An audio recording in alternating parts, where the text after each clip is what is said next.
Vindictive prosecution, vindictive prosecution, vindictive prosecution. We've been saying that Donald Trump walking himself into his own vindictive prosecution trap.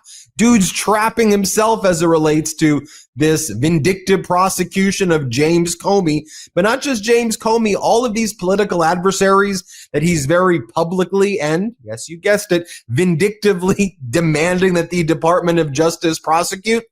That becomes evidence in a formal defense that can be brought in these criminal cases, and it can result in dismissal if the criminal defendant, the person charged, can prove that this prosecution meets the elements of vindictive prosecution. Now, normally, vindictive prosecution is a high bar. You can imagine lots of criminal defendants think that their prosecution is vindictive, right? They don't like me. The government's angry at me. It's because I'm this or I'm that. So it's a high bar to actually prove actual vindictiveness or to meet another standard of presumptive vindictiveness, a very, very high bar. But Trump's just laying out all of the evidence right there. So we've been talking about one of the potential precursors to what I think is going to happen in Comey. I said, remember Harry and I before said, look at what's going to happen in the Abrego Garcia criminal prosecution out of the Middle District of Tennessee. I know you may be confused because there's lots of Abrego actions. There was the case in the federal court in Maryland, right before Judge Zenas, about returning him to the United States, about protecting his certain rights vis-a-vis the federal government and ICE. So you had those proceedings in Maryland, but then separately, once the Trump regime finally returned him to the United States, as required by a Supreme Court order, facilitate his return, they then immediately brought charges against him in the Middle District of Tennessee based on an arrest from like 2020, not an arrest, based on a traffic stop, let me be very clear, from 2022 with no arrest, where they basically stopped him when he was driving other people. Even the highway patrol or the people who stopped him in Tennessee didn't really see anything enough to arrest him. But then later that was used to say, you were involved in human smuggling. The people who were in that van must have been trafficked by you, and that's what this was really about. So you can imagine it'd be a pretty hard case against Abrego Garcia, where none of the people in the vehicle were interviewed. He can invoke his Fifth Amendment rights against self-incrimination. There wasn't enough evidence for the state trooper, or whoever the cop was, to do an arrest to begin with and just let them go. And they were trying to make a human trafficking case out of the body cam footage from this 2022 traffic stop, basically, is what it was. So Donald Trump and Pam Bondi, they've been ignoring all of the local rules, right? And they've been saying, we're going to get you Abrego. Abrego's a terrorist. Abrego's a human trafficker. Abrego traffics children. Abrego's a gangbanger. Look at his hands. It's MS-13. Look, and they like drew on it like letters that weren't there. MS-13. Look at it, look at it, look at it. Well, guess what Abrego did? He's fighting back. And part of Abrego fighting back, and when you fight back, you win. And here, this federal judge out of the Middle District of Tennessee basically said, look, you've made a requisite showing that I need to conduct an evidentiary hearing into whether or not there's been a vindictive prosecution. You've raised enough facts and evidence that leads me to believe at a threshold manner that you can clear that very high bar, right? Because judges want to first see, can you clear that bar? Otherwise, everybody would be able to bring one of these. So the judge says, yes, you've cleared this bar.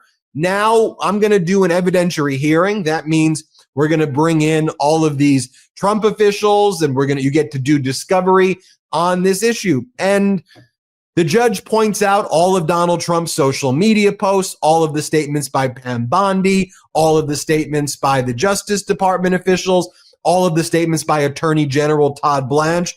And the judge says, this is pretty outlandish behavior. I've never seen anything like this in my judicial career. So that judge has ordered that there be a evidentiary hearing that's going to take place. And I'll just read for you what the opening salvo is to this right here. It says, Abrego's motion is not ripe for decision because he seeks discovery in an evidentiary hearing because there's some evidence of vindictiveness here. For the reasons that follow, the court holds that the totality of events creates sufficient evidentiary basis to conclude that there is a realistic likelihood of vindictiveness that entitles Abrego to discovery and requires an evidentiary hearing before the court decides his motion. Oh, Harry Litman, Talking Feds podcast, Talking Feds YouTube, Talking Feds Substack. This is a dream come true for lawyers of Abrego Garcia. Can you imagine what that discovery is going to look like? Who's going to be deposed? I mean, Blanche's name is mentioned. Bondi's name is mentioned. And what are they going to say? Emile Beauvais, the now Third Circuit judge, like total. This is like, a Hail Mary pass out of there because has been Abrego from the start. Just the U.S. has made it clear, and really, it has been it's been so clear that they were galled by the finding that, in fact, they'd sent him down against orders, and they've tried everything to say, oh, he's a gangbanger, as you say, or he really is a They've had every excuse in the book. And even though it's unbelievably petty, the United States of America against this one guy who they mistakenly, and they admitted they mistakenly sent down, nevertheless, it's been completely evident that the Steve Millers and even Pam Bondis of the world just want to get him, and they hate him, and they've said again and again, we're going to deport him. Oh, and by the way, if you don't play ball with us, we won't deport you to a nice place. We'll deport you, and this is the plan, to Uganda, which is supposedly a hellhole. In other words, a real sort of petty kind of focus on harming him. And what did he do, by the way? He's the guy who got sent down against a court order by the U.S. He did nothing, but it became a political scandal, and they've been really after him. So he has seemed to me and others to be really kind of in a maze that one way or another he's gonna will end in a bad place, because they can always, whatever happens in the criminal trial, and you're 100% right. Okay, you say we have to bring him back, fine, but here's this bogus, puffed up conspiracy complaint that now at every turn it's like they want to make him sorry. But anyway, so it's looked as if they can maybe try him criminally. I think he could maybe get off criminally, but then they just squire him as they can. The controls are very loose in the immigration system. We're taking you to Uganda. Maybe we'll even do it without the any kind of criminal trial. This is a game changer. Selective prosecution is a constitutional violation of the Due Process Clause, and well, it should be. And federal courts who find a violation of the Constitution have broad, equitable powers. So it really seems all of a sudden, Abrego's just been and he's now detained on immigration hold. It actually looks like he may have a route to freedom and being reunited with his family, and his kids, one who has special needs, etc. Now, this is going to be the kind of case that they'll fight very hard going up the ladder, and they'll try to say this shouldn't count for vindictive. And it'll, in that sense, also be a big precedent, because the question is, do you defer when the administration or Miller or whatever says, oh no, it's just on the merits? But we can the judge here, to the judge's credit, is just feeling and seeing. This is what district court judges are supposed to do. They're on the ground, they see what government is going, and they say, you know what, this really looks and feels like vindictive to me.